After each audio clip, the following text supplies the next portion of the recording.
Hi friends, welcome to my YouTube channel. Canvas paper எடுத்துக்கோங்க. Canvas பேப்பரில் பளபளன்னு இருக்கும், அது உள்ளே இருக்கணும். இப்போது அந்த பேப்பரை ரெண்டாக ஃபோல்டு பண்ணிக்கோங்க. 2.5 இன்ச் அகலம், 5 இன்ச் ஹைட்டுக்கு இந்த மாதிரி வரைஞ்சிக்கோங்க. இந்த எண்டில் இருந்து 2 இன்ச் மார்க் பண்ணிக்கோங்க.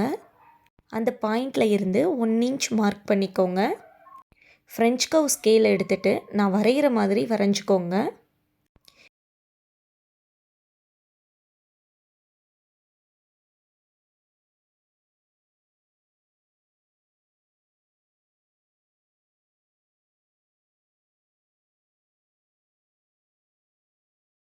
இப்போது ரவுண்ட் நெக் மாதிரி ரஃப்பாக வரைஞ்சிக்கோங்க. நான் கட் பண்ணுற மாதிரி இப்போ கட் பண்ணி எடுத்துக்கோங்க.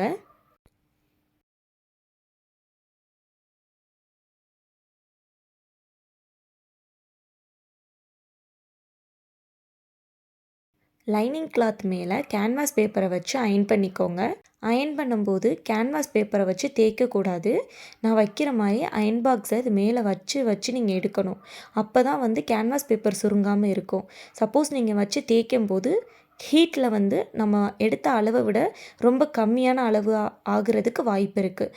கேன்வாஸ் பேப்பரில் இருந்து 1 சென்டிமீட்டர் மார்க் பண்ணி இது மாதிரி வரைஞ்சிக்கோங்க. இப்போ கட் பண்ணிக்கோங்க.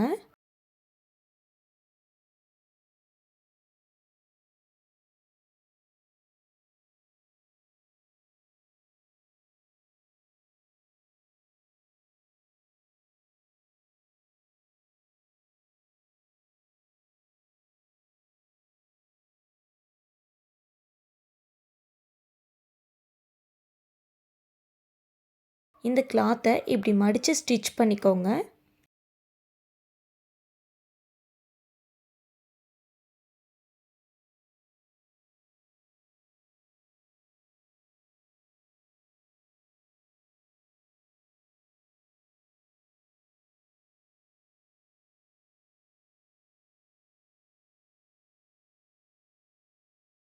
எக்ஸ்ட்ரா கிளாத்தை கட் பண்ணி எடுத்துக்கோங்க.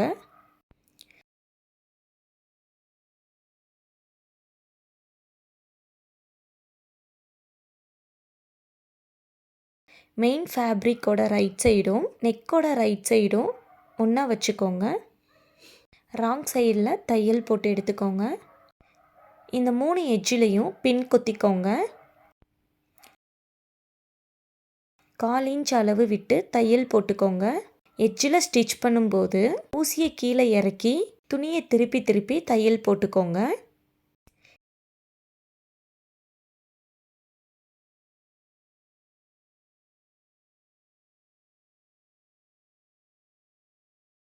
இந்த மாதிரி கட் பண்ணிக்கோங்க.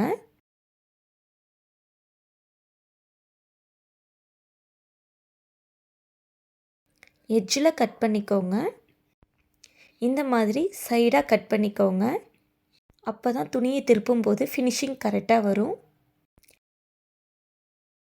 இந்த மாதிரி திருப்பி தையல் போட்டு எடுத்துக்கோங்க.